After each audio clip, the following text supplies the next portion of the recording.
let's go back to the start. Running in circles, coming in tails, heads on the sides apart. Nobody said it was easy. It's such a shame for us to part. Nobody said it was easy. No one ever said it would be this hard. Oh, take me back to the start.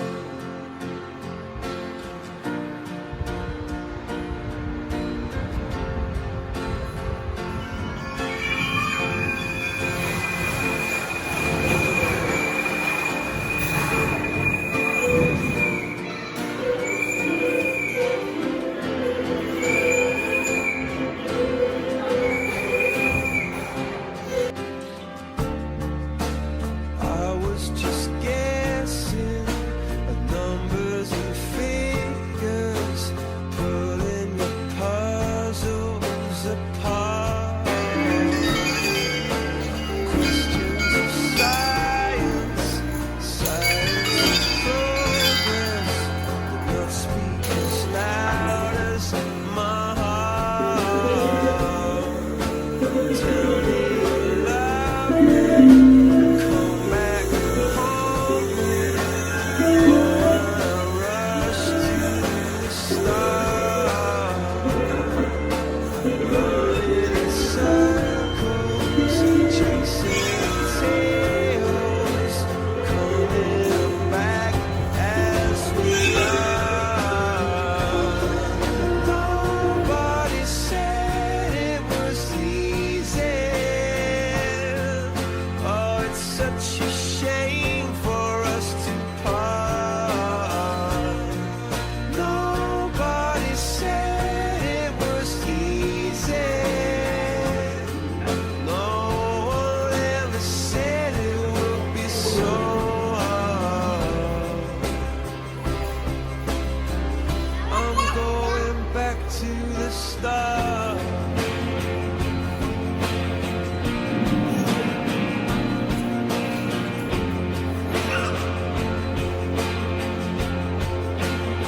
준비 가도 준비.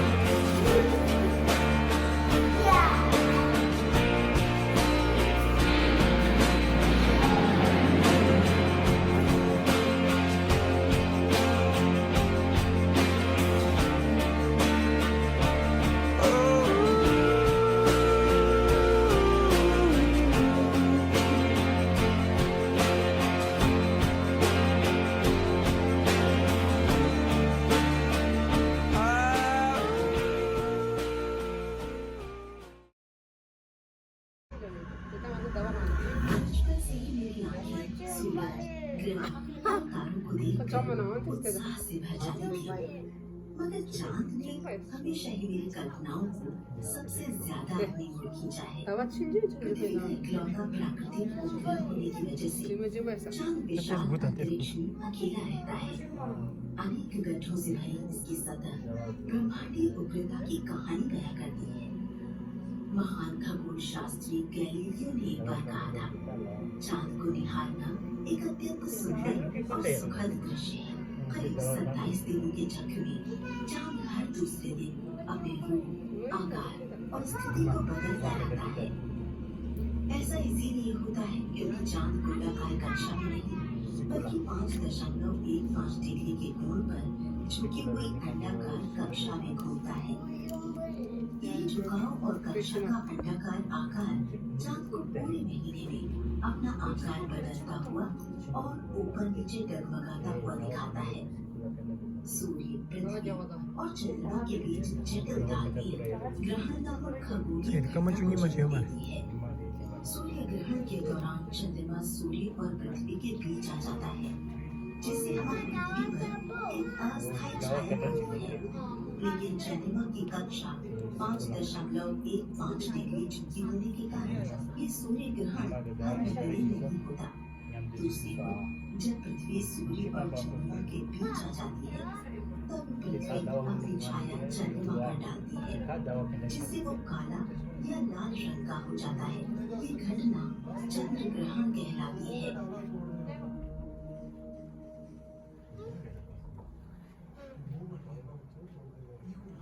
चांद की ओर देखते हुए मैं उस सपने के बारे में सोचती हूँ जो कभी बहुत दूर लगता था।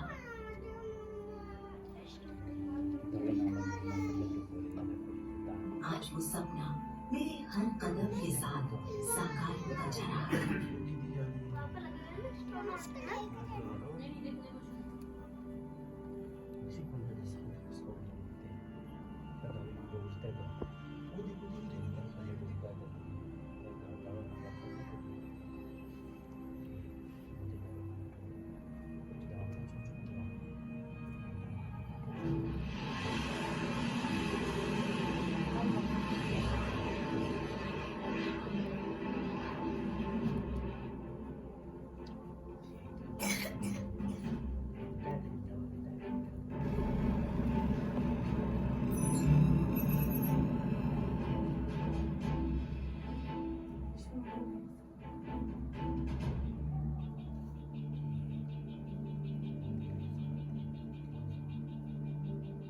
लगभग 4.5 अरब साल पहले की ये पृथ्वी आज जैसी शांत और सुंदर नहीं थी। उस वक्त इस पर एक भयानक घटना घटने वाली थी। मंगल ग्रह के आकार का एक विशाल ग्रह थिया पृथ्वी से टकराने वाला था। इस जबरदस्त टक्कर से निकला हुआ मलबा पृथ्वी के चारों ओर बिखर गया। समय के साथ यही मलबा आपस में जुड़कर चांद को जन्म देता है। आज इस घटना को हम सभी जॉइंट इम्पैक्ट हाइपोथेसिस के नाम से जानते हैं। शुरुआत में चांद आज की तुलना में पृथ्वी के काफी करीब हुआ करता था, जिस वजह से चांद के आकार में पृथ्वी की ओर एक उभार बन गया। हालांकि समय के साथ चांद धीरे धीरे पृथ्वी से दूर होता गया और आज वह 384,400 किलोमीटर की दूरी पर स्थित है। चांद का दूसरा हिस्सा जो पृथ्वी से हमेशा छिपा रहता है, वहाँ ग्रहों की संख्या और भी ज्यादा है जो उसके हिंसक अतीत की एक कठोर याद दिलाते हैं। यहाँ माउंट ह्यूजेस चांद का सबसे ऊंचा पर्वत है और एल्किन बेसिन हमारे सौर मंडल के किसी भी चट्टानी पिंड पर पाया जाने वाला सबसे बड़ा गड्ढा है। पृथ्वी के विपरीत चांद पर वातावरण काफी कम है। युवा चांद का गुरुत्वाकर्षण बल इतना कमजोर था कि वो हल्की गैसों जैसे नाइट्रोजन और ऑक्सीजन को अपने पास बनाए नहीं रख सका। इसके बजाय सतह पर आर्गन, हीलियम और नियोन जैसे भारी तत्वों के कुछ अंश मौजूद हैं।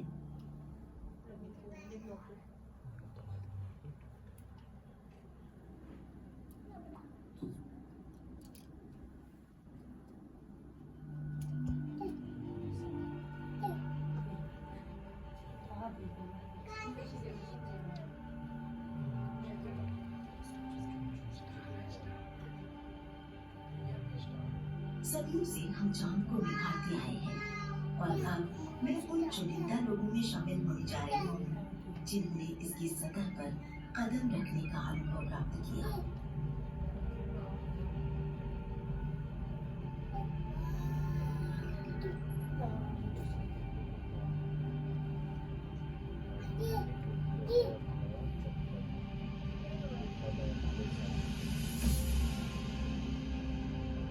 चांद की सतह पर पहुंचने का ये सफर किसी एक शख्स की उपलब्धि नहीं है, बल्कि ये पीढ़ियों से सपने देखने वालों द्वारा तैयार की गई सीढ़ी है।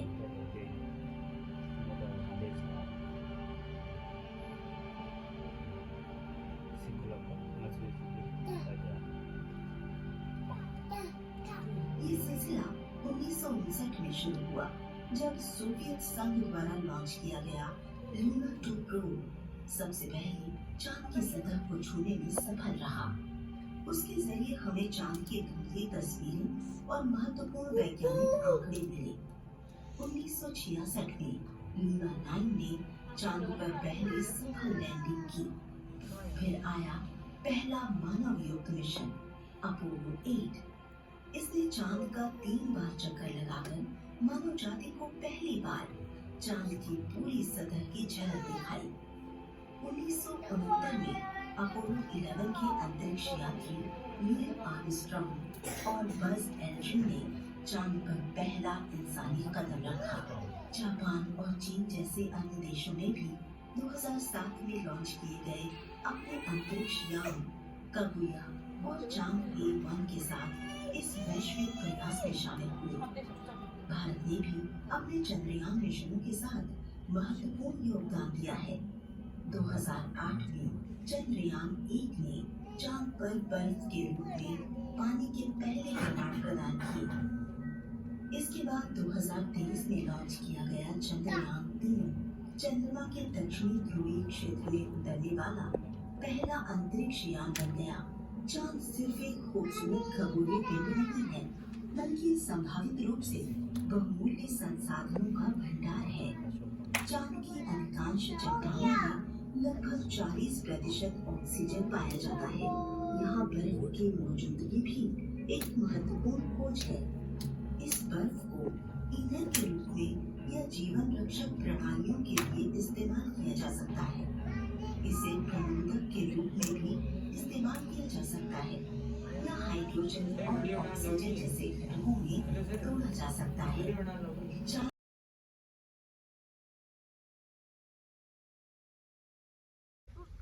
Ada Panambuta Science Center na.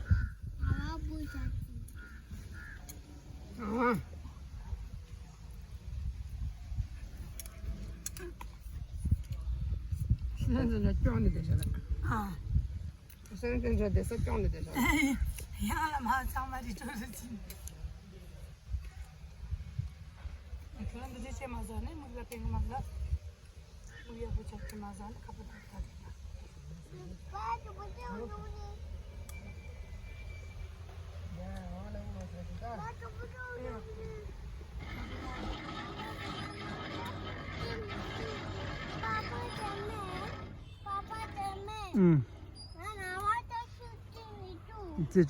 Te kama chukua.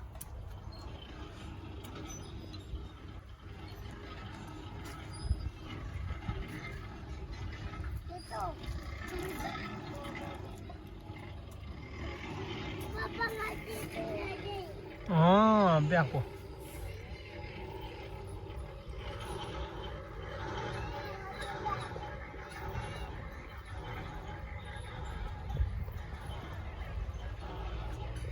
Wah, gini papu cita.